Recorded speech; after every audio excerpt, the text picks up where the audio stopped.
القارعة ما القارعة وما أدراك ما القارعة يوم يكون الناس كالفراش المبثوث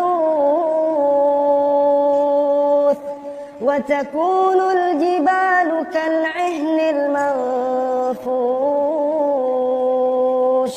فأما من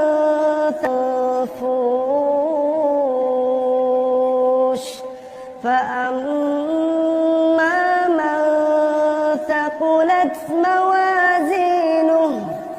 فهو في عيشة راضية وأما من خفت موازينه فأمه هاوية وما أدراك ما هي نار